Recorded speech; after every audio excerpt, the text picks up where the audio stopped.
নমস্কার, the Bong স্টোরিজের পক্ষ থেকে আপনাদের সকলকে স্বাগত। আচ্ছা বলুন তো, যদি আপনার পছন্দের কবি আপনার মনের মানুষটিরও একান্ত পছন্দের হয় তবে কেমন হবে? দুজনে মিলে জমিয়ে উপভোগ করা যাবে, তাই না? কিন্তু যদি বাস্তবে তা না হয়, চলুন শুনি অর্পিতা সরকারের লেখা কিস ডে।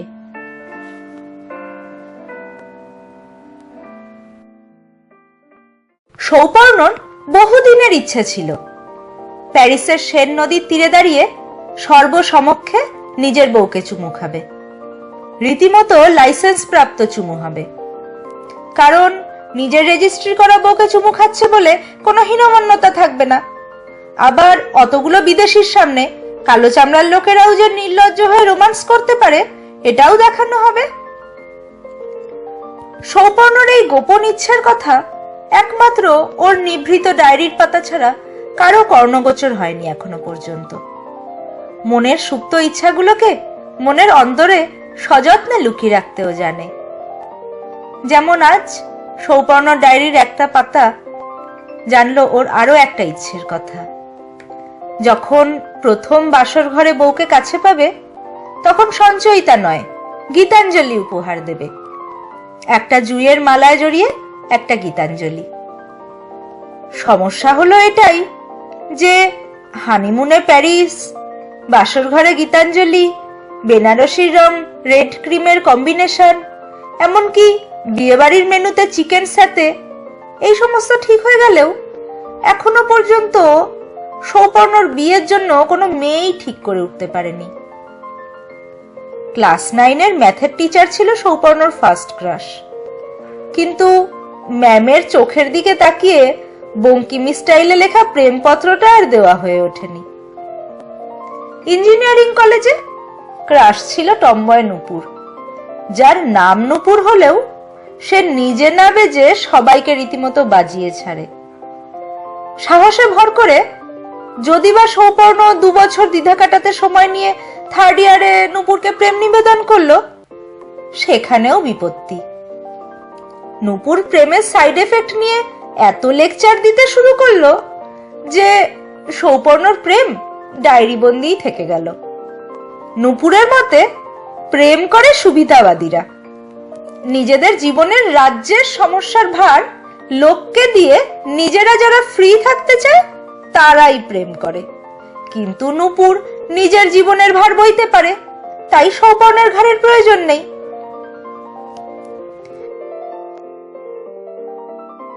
এরপর পড়াশোনার চাপে আর ধাক্কাপার ধুতি পরে বাবার ছেলের জন্য মেয়ে দেখতে যাবার সুপ্ত বাসনায় সৌপর্ণ আর প্রেম করার চেষ্টা করেনি, বরং অপরিচিতকে জানার অধীর আগ্রহে বসে আছে। আপাতত সে 6 অঙ্কের একটা দুর্দান্ত স্যালারি পায়। প্যারিসে হানিমুনের বাধা নেই। শুধু মায়ের কোনো মেয়েকেই আর পছন্দ হচ্ছে না। না, শুধু মায়ের দোষ দিলেই হবে না, সৌপর্ণরও পছন্দ হচ্ছে না। সুন্দরী নয়, দুটো বুদ্ধিদীপ্ত ঝকঝকে চোখের অধিকারিণীর সন্ধানে রয়েছে ও। এই নিয়ে গোটা 3 মেয়ে দেখেছে সৌপর্ণ। একজন রবি ঠাকুরের বাবার নাম প্রিন্স দ্বারকানাথ বলেছিল, আরেকজন মহর্ষি দেবেন্দ্রনাথের সাহিত্যে অবদান জানতে চাওয়ায় বলেছিল রবি ঠাকুরের হাত ধরেই নাকি তার বাবার সাহিত্য জগতে পদার্পণ। তৃতীয় জন আবার আরেক কাঠিয়ে গিয়ে দিব্যি দ্বিজেন্দ্র গীতিকে রবীন্দ্রসঙ্গীত বলে চালিয়ে দিল। নিজে সায়েন্সের স্টুডেন্ট বলে সৌপর্ণর ইচ্ছে ছিল একজন বাংলার স্টুডেন্টকে বিয়ে করবে, যে অন্তত গীতবিতান না বলে গীতবিতান বলবে, অন্তত মাঝে মধ্যে সুরে বেসুরে 2-1 লাইন রবি ঠাকুরকে স্মরণ করবে। 3 জন বাংলায় মাস্টার্স পাত্রীর পাণ্ডিত্যে অভিভূত হয়ে সৌপর্ণ আপাতত হাল ছেড়ে দিয়েছে। ভেবেছে এবার যেখানে দেখতে যাবে সেখানে মুখে কুলুপ লাগিয়ে বসে থাকবে, বাবা বলে দিয়েছে। পর্ণ, তুমি চুপ করে থেকো। বেশি রবি রবি করলে আজন্মকাল তোমাকে আইবুড়ো থাকতে হবে। তখন কিন্তু রবি ঠাকুর তোমার বিয়ের ঘটকালি করতে আসবেন না। সামনের রবিবারও এক বাংলায় বিএড ফাইনাল ইয়ারের মেয়েকে দেখতে যাবার কথা আছে সৌপর্ণর। আইটি সেক্টরের ম্যানেজিং বডিতে থেকে একমাত্র রবিবারের ছুটির অবসরটা আপাতত বউ খুঁজতে চলে যাচ্ছে বলে একটু বেশিই বিরক্ত লাগছে ওর। মাও সেদিন বিরক্ত হয়ে বলছিল, এত স্কুল কলেজে গিয়েও একটা মেয়ের প্রেমে পড়তে পারলো না, এই জন্যই আজ আমাদের বুড়ো বয়সে এই বিপত্তি। দীপক আর শুভম দুই ছোটবেলাকার বন্ধু, যারা সবে উইকেট ডাউন করে বিবাহ বিশারদ হয়ে উঠেছে, তারা বলছে, তুই এক কাজ কর, দুদিন অফিস ছুটি নিয়ে শান্তিনিকেতন আর রবীন্দ্রনাথের সামনে ধর্ণা দিয়ে বসে থাক, তাহলেই রবি প্রেমিক মেয়ে পেয়ে যাবি। এদের বিয়েতেই সৌপর্ণ মাইক্রোওয়েভ গিফট করেছিল। ইচ্ছা করছিল উপহারের জিনিস ওদের বাড়ির থেকে ফিরিয়ে নিয়ে চলে আসে। এই জন্যই বলে, বন্ধুদের একটাই সংজ্ঞা, মন খারাপের দিনেও তোমার পকেট মেরেই মদ খাবে, আবার সুখের দিনেও তোমার পকেট মেরেই মুভি দেখবে। তোদের মতো হারামি বন্ধু থাকলে আমার কোনোদিনই বিয়ে হবে না। দুজনেরই বোধহয় একটু একটু আত্মশ্লাঘা হয়েছিল। তাই সামনের রবিবার দীপক আর শুভমও যাবে সৌপর্ণর সাথে মেয়ে দেখতে। দীপক আবার বলল, হ্যাঁ রে, বিকেলে যাব বলে আবার শুধু চা খাইয়ে অতিথি বিদায় করবে না তো? সৌপর্ণর অগ্নিদৃষ্টির দিকে তাকিয়ে শুভম বলল, আমরা কি খেতে যাচ্ছি? যাচ্ছি তো আমাদের প্রাণের বন্ধু সৌপর্ণের জন্য একজন সঠিক জীবন সঙ্গী খুঁজতে। অবশেষে রবিবার দুপুরেই সকলে হাজির সৌপর্ণর বাড়িতে। মা, বাবা, সৌপর্ণ আর দুই বন্ধু। কলকাতা থেকে খুব বেশি দূরে নয়, তবে ব্যারাকপুরও এখন কলকাতার মধ্যেই ঢুকবো ঢুকবো করছে। মেয়েটির বাবা হাই স্কুলের প্রধান শিক্ষক, মাও কোনো ইংলিশ মিডিয়ামের মিউজিক টিচার। মেয়ে বাংলায় মাস্টার্স করে বিএড করছে, ফাইনাল ইয়ার। দীপক কানে কানে বলল, দেখ পর্ণ, আমরা সবাই সায়েন্সের স্টুডেন্ট, তাই বেশি রবি কপ চাস না। আগেরগুলোতে না হয় তোর বাধাগতের দুটো প্রশ্নের উত্তর তারা দিতে পারেনি, তার মানে তো এই নয় যে এরা বাংলায় আমাদের থেকে বেশি জানে না। বন্ধুদের পরামর্শ, বাবার বিয়ে না হওয়ার হুমকি, এসব শুনে শুনে সৌপর্ণ সত্যিই ঠিক করেছিল আর কোনো প্রশ্ন নয় পাত্রীকে। মেয়ের মা চা নিয়ে ঢুকলেন। দেখ, মাকে দেখেই বোঝা যাচ্ছে মেয়ে বেশ সুন্দরী। মেয়ে ঢুকলো হাতে একটা পিঙ্ক ফাইল নিয়ে। সৌপর্ণ একটু বুদ্ধিদীপ্ত চোখের মেয়ে খুঁজছিল, আগুনে ভস্ম হয়ে যেতে চায়নি। মেয়েটি ঢুকেই ওর বাবা মাকে পায়ে হাত দিয়ে প্রণাম করলো। সৌপর্ণদের দিকে তাকিয়ে বলল, গুড ইভিনিং। Good evening. মেয়েটি সপ্রতিভভাবে সৌপর্ণর হাতে নিজের ওই পিঙ্ক ফাইলটি দিল। এতে আমার মাধ্যমিক থেকে আজ অব্দি সব রেজাল্ট আছে, তাছাড়া আমার কবিতা গানের সার্টিফিকেটও আছে, থ্যালাসেমিয়া টেস্টের রিপোর্টও আছে, দেখে নিন প্লিজ। মেয়েটির নাম পুরবী, পুরবী রায়। আপনার বায়োডাটাটা দেবেন প্লিজ। আমি তো কিছুই এখানে আনিনি। নো প্রবলেম, কাল হোয়াটসঅ্যাপে পিক তুলে পাঠিয়ে দেবেন। সৌপর্ণর মা ছেলের মুখের অবস্থা দেখে মুচকি মুচকি হাসছিল। কারণ একটাই, পুরবীর মায়ের সাথে সৌপর্ণর মায়ের পরিচয় হয়েছিল কোনো কালী মন্দিরে পুজো দিতে গিয়ে। পূর্ব পরিচিতের মেয়েই বাড়ির বউ হোক, এটাই হয়তো ইচ্ছা। তাই নিজের ছেলের হেনস্থা দেখেও মুখে তৃপ্তির হাসি। সৌপর্ণর বাবা নিশিকান্ত বাবু উদার গলায় বললেন, তোমার যদি রবি ঠাকুর নিয়ে কোনো প্রশ্ন থাকে সেটাও তুমি করতে পারো। পুরবীর ঠোঁটে একটু ব্যঙ্গের হাসি সৌপর্ণর নজর এড়ালো না। আসলে আঙ্কেল, আমি সাধারণত এই আইটি সেক্টরের যন্ত্রমানবদের সাথে আমার রবিকে নিয়ে আলোচনা করতে আগ্রহী নই। না ম্যাডাম, আমার বন্ধু কিন্তু রবি ঠাকুরের বড্ড বড় ফ্যান। আসলে কি জানেন, যারা পুরানো সেই দিনের কথা গানটার সুর রবি ঠাকুর কোথা থেকে টুকেছিলেন সেই নিয়ে হুলস্থুল করে, আর নতুন বৌঠানের সাথে রবি ঠাকুরের ঠিক কি রিলেশন ছিল তাই নিয়ে জলঘোলা করে, তারাও নিজেদের রবি প্রেমিক বলে পরিচয় করেন। তবে আমি ইন্দিরা দেবীকে লেখা চিঠির মধ্যে একটা অসমাপ্ত উপন্যাসের গন্ধ পাই। ভাইজির সাথে ওনার সম্পর্কের আষ্টে গন্ধ খুঁজি না। আমি মনে করি একটা সুগন্ধি ফুলের সুবাসে মৌমাছিরা যেমন আকৃষ্ট হয়, তেমনি রবির প্রেমে পড়তে সকলেই বাধ্য। তাই তার চরিত্রের খুঁটিনাটি না খুঁজে তার ওই বিশাল শিল্পের দিকে নজর দিলে একটা গোটা জীবন কেটে যাবে। তবে ম্যাডাম, আমাদের সৌপর্ণ কিন্তু বাড়িতেও রবি ঠাকুরের বিশাল ছবি টাঙিয়ে রেখেছে। জ্বালাময়ী অপমানের আর যেটুকু বাকি ছিল সেটুকু শুভমের এই কথার পরে যে পূরণ হবে সেটা হাড়ে হাড়ে বুঝতে পারছিল সৌপর্ণ। সে তো খুব ভালো কথা। 25শে বৈশাখ আর 22শে শ্রাবণ দুদিন নিশ্চয়ই ওই ছবি জীবন্ত হয়ে ওঠে। বাকি বছরের সমস্ত দিন বড় অবহেলা সহ্য করে আমার কবি। অনেকক্ষণ ধরে শুনছি আপনি আমার কবি আমার রবি বলছেন, তো উনি কি আপনার পূর্বপুরুষের কিনে রাখা সম্পত্তি নাকি? উনি সকলের আপন, তবে কজন ওনাকে আমার বলতে পেরেছে? বিশ্বকবি, কবিগুরু এই বেড়াজালেই আটকে রেখেছে সকলে। অথচ মন খারাপের দিনে ঘরের নীল আলোয় একলা মানুষের সঙ্গী কিন্তু ওনার বিরহ পর্বের গান। মা বাবা সৌপর্ণর মত নেবার বোধহয় আর প্রয়োজন মনে করেনি। নিজেরাই পুরবীর বাবা মায়ের সাথে বিয়ের দিন পাকা করে ফেলেছেন। পুরবীদের বাড়ি থেকে ফেরার সময় কেমন যেন একটা অস্বস্তি হচ্ছিল, বড্ড বেশি অপমানিত লাগছিল যেন। বেরিয়ে আসার আগের মুহূর্তে পুরবী নিজের হোয়াটসঅ্যাপ নাম্বারটা দিল। তারা নেই, দুদিনের মধ্যেই আপনার একাডেমিক ক্যারিয়ারের একটা জিস্ট আমাকে পাঠিয়ে দেবেন, ওটা দেখেই আমি বিয়েতে মত দেব।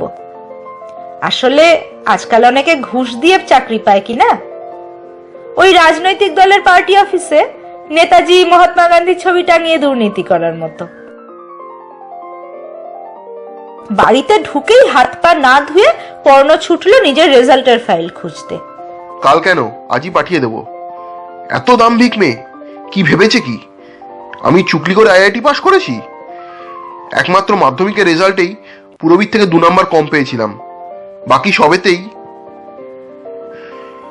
আচ্ছা, মাধ্যমিকে অত ভালো নাম্বার পেয়ে মেয়েটা আর্টস নিল কেন? হয়তো ভালোবেসে। ফটফট করে পিক তুলে পুরবীর হোয়াটসঅ্যাপে সেন্ড করলো পর্ণ। কিছুক্ষণের মধ্যেই উত্তর এলো, ধন্যবাদ কথা রাখার জন্য, আমি আবার পাংচুয়াল মানুষদের সম্মান করি। সৌপর্ণ দুটো হাসির স্মাইলি ছাড়লো।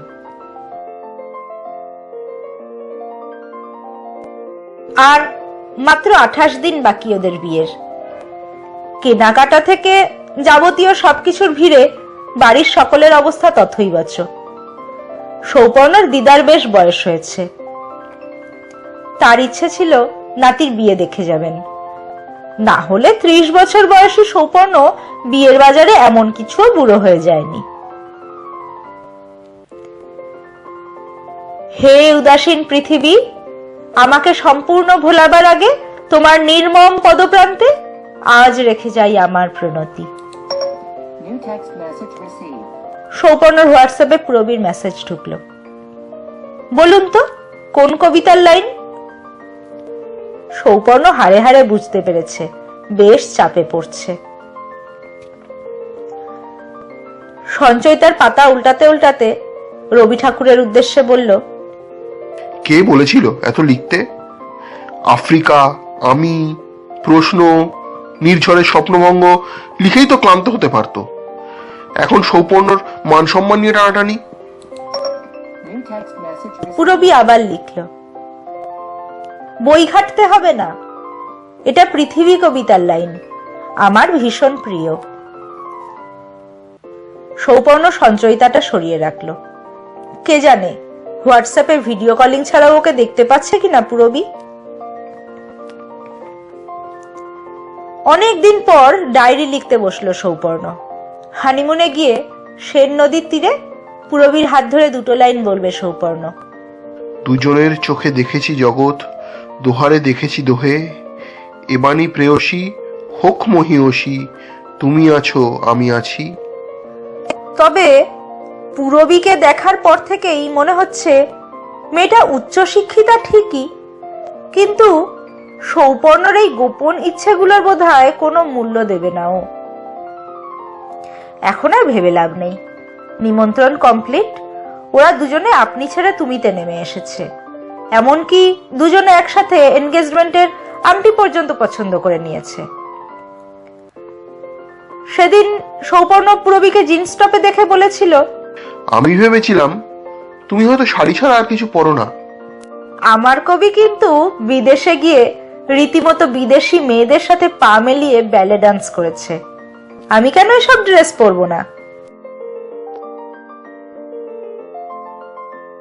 এত কাঠখোট্টা মেয়ের মধ্যেও যে একটা সুন্দর মন আছে, সেটা সৌপর্ণ বুঝেছিল শপিং করতে গিয়ে। কোনো মেয়েই বোধহয় নিজের বিয়ের শপিং করতে গিয়ে বাড়ির কাজের মানুষগুলোর কথা মনে রাখে না। পূরবী কিন্তু নিজেদের আর সৌপর্ণদের বাড়ির কাজের মাসিদের জন্য বেশ সুন্দর দুটো শাড়ি কিনলো। সবই ভালো মেয়েটার, শুধু সৌপর্ণকে খুব বেশি পাত্তা দিচ্ছে না। অভদ্রতা নয়, কেমন যেন অবহেলা করছে একটু।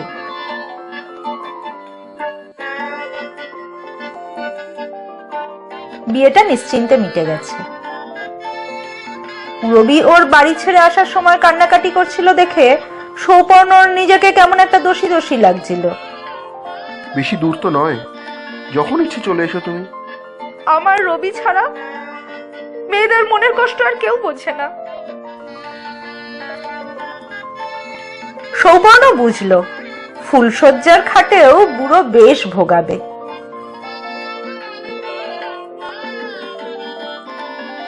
ডায়েরির পাতার একটা ইচ্ছে ও পূরণ করবে আজ। ফুলশয্যার রাতে গীতাঞ্জলির উপর জুঁইয়ের মালা জড়িয়ে গিফট করবে পূরবীকে। ফুল সাজানো ঘরে চুপটি করে বসে আছে পূরবী, একটু অন্যমনস্ক যেন। হয়তো বাড়ির সকলে ফিরে গেছে বলেই মন খারাপ। সৌপর্ণ গীতাঞ্জলিটা ওর হাতে দিতেই প্রায় চেঁচিয়ে উঠল পূরবী। মানেটা কি? তুমি কেন টুকলি করলে সৌপর্ণ? টুকলি? আমি আবার কি টুকলি করলাম? নিজের আঁচলের ভিতর থেকে পূরবী বের করেছে আরেক সেট গীতাঞ্জলি, উপরে জুঁইয়ের মালা জড়ানো। এটাও আজ রাতেই সৌপর্ণকে উপহার দিত। দুজনের হাতেই এখন একটা করে গীতাঞ্জলির অনবদ্য সুরের মূর্ছনা। মিলিয়ে দিয়েছে কবি ওদের গোপন পছন্দ। শরীরী মিলনে তো আর বাধা থাকতে পারে না। নিজের ডায়েরির পাতায় আজকের এই ইচ্ছাটার কথা লিখেছিল ক্লাস 11-এর সৌপর্ণ। সেটা দেখেই অনাবিল হাসছে পূরবী, নিজেকে অক্লেশে বিলিয়ে দিচ্ছে সৌপর্ণর শরীরী আকর্ষণে। আজ শুধু কবিগুরুর কৃপায় সৌপর্ণ এমন দস্যি বউকে কবজা করতে পেরেছে। অষ্টমঙ্গলা থেকে ফিরেই ওদের হানিমুন। দুজনের পাসপোর্ট ছিলই, আর ভিসা অফিসে সৌপর্ণর এক পরিচিত থাকায় ভিসা পেতে অসুবিধা হয়নি। সৌপর্ণর বাবা মা দুজনেই বারবার পূরবীকে বলেছে তাদের ছেলে একটা অকর্মা, তাই পূরবী যেন বিদেশ বিভুঁইয়ে সৌপর্ণকে দেখে দেখে রাখে। সন্ধ্যের প্যারিস আর স্বর্গের মধ্যে বিশেষ কোনো পার্থক্য নেই।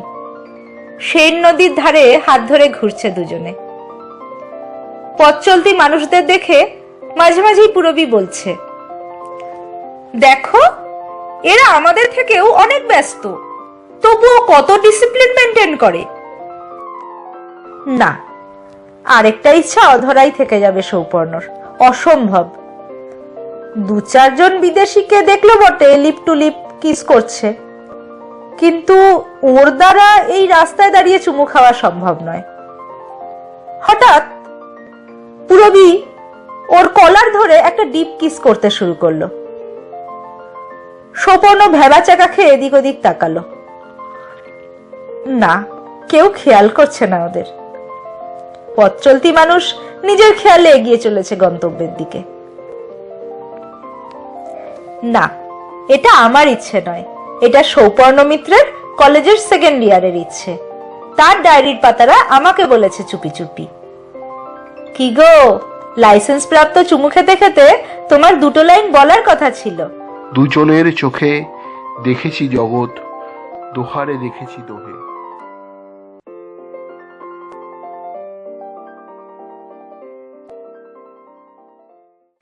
গল্পটা এখানেই শেষ। আপনাদের কেমন লাগলো সেটা আমাদের জানাতে কিন্তু একদম ভুলবেন না।